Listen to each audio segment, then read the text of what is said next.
समाज शास्त्र का परिचय कक्षा 11 के छात्रों के लिए। तो बच्चों, हमने इसके पहले कई वीडियो बना करके कक्षा 11 के लिए भेज दिए हैं, लेकिन एक बार मैं फिर से थोड़ा इस पर फोकस करना चाहता हूँ। अगर आप समाज शास्त्र का विषय ले रहे हैं तो इसका इम्पोर्टेंट क्या है। देखिए, समाज शास्त्र सारे विषयों में एक ऐसा विषय है जो पढ़ने में कुछ ज़्यादा ही इंटरेस्टेड है, इसलिए कि यह अपने ही समाज से संबंधित बातें होती हैं। व्यक्ति पहले समाज की इकाई होता है, उसके बाद फिर वो चाहे राजनीतिज्ञ हो, चाहे शिक्षक हो, चाहे व्यवसायी हो, यानी कोई भी हो, लेकिन वह पहले समाज का अंग होता है और व्यक्तियों के मिलने से ही समाज का निर्माण होता है। इसका महत्व मैं बताता चलूँ। आज के 10-12 साल पहले आईएएस और पीसीएस के जो एग्ज़ाम हुआ करते थे, उसमें इस विषय को लोग ऑप्शनल में रख करके और काफ़ी सक्सेस हुए हैं। आईएएस में टॉप भी किए हैं जिनका कि ऑप्शनल समाजशास्त्र रहा है। पीसीएस में भी बहुत से लोग पास हुए हैं जो ऑप्शनल में ये विषय लेकर के चले हैं।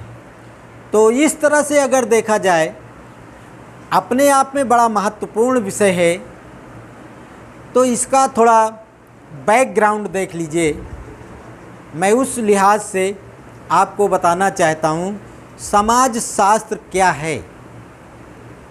समाज शास्त्र क्या है अगर देखा जाए तो समाज शास्त्र, जैसा कि नाम से ही आभास हो रहा है, समाज शास्त्र के द्वारा समाज का अध्ययन किया जाता है।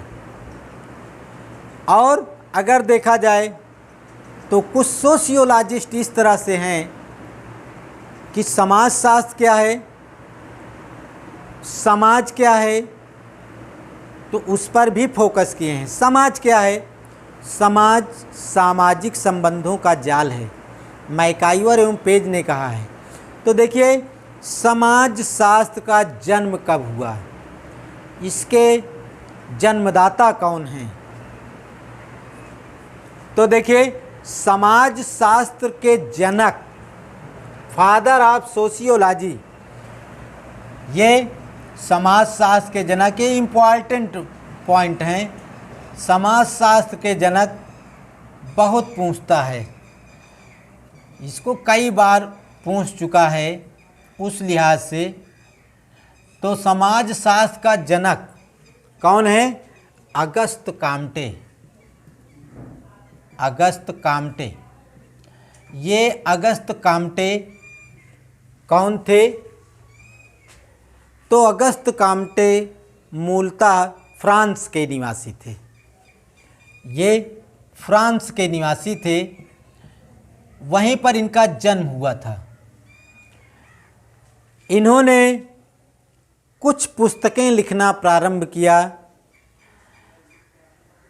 जिसमें विशेष तौर से जो पुस्तक इन्होंने लिखा उसका नाम था सोशल फिजिक्स।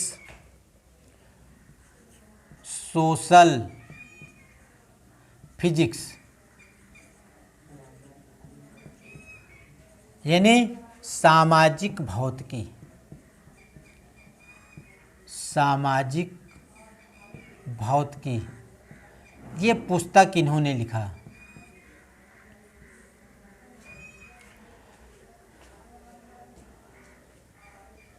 यानी सोशल फिजिक्स, सामाजिक भौतिकी इन्होंने लिखा। लेकिन ये जो बुक इन्होंने लिखी सोशल फिजिक्स, इसमें ज़्यादातर बातें समाज से संबंधित थी। अगस्त काम्टे जो थे, इन्हें ऐसा लगा कि विषय तो जो हमारा टॉपिक है सामाजिक भौतिकी का है, लेकिन पॉइंट ज़्यादातर इसमें समाज के हैं।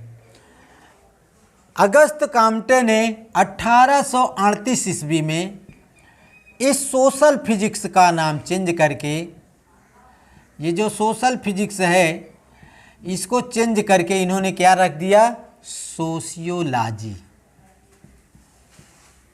सोशियोलॉजी इसका नाम रख दिया 1838 में। उसके बाद क्या हुआ,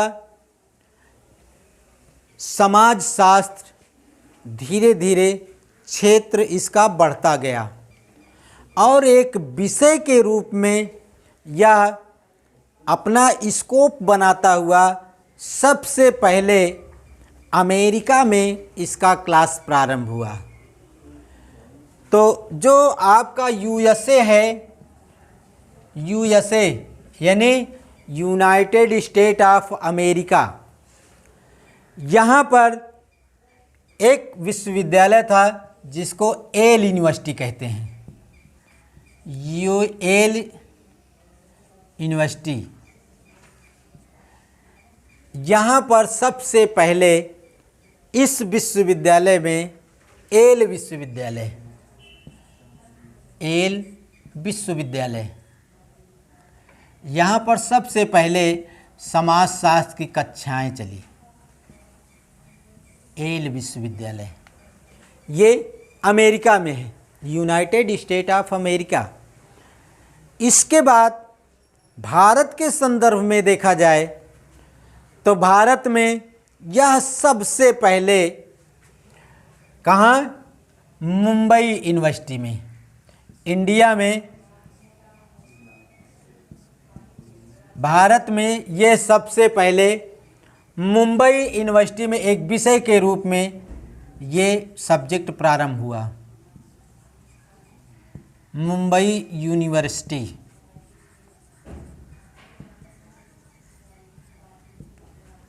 मुंबई विश्वविद्यालय एक विषय के रूप में, यानी भारत के संदर्भ में।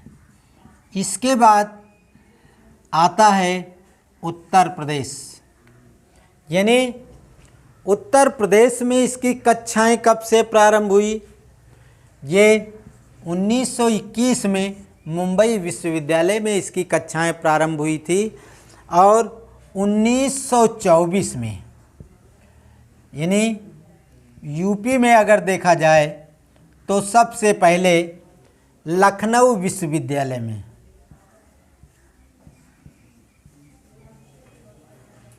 लखनऊ यूनिवर्सिटी,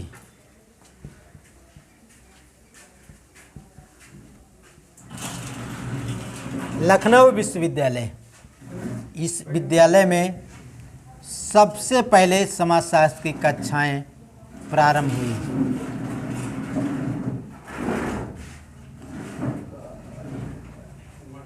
आज पूरे हिंदुस्तान की यूनिवर्सिटियों में एक अनिवार्य विषय के रूप में इसे पढ़ाया जा रहा है।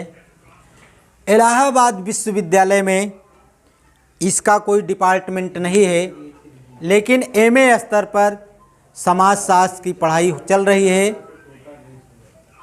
आज सिर्फ आपको इतना ही, कल की डेट में हम आपको इसके आगे का जो पॉइंट है वो मैं बताऊंगा कि समाजशास्त्र कितने शब्दों से मिल कर के बना है, क्या है और कैसे है। अगले टर्न पर मैं आपको बताऊंगा। आज बस इतना ही, इसको तैयार करते रहिए, देखते रहिए, शेष कल। आज बस इतना ही, धन्यवाद। कि खाली नहीं ने का, हाँ।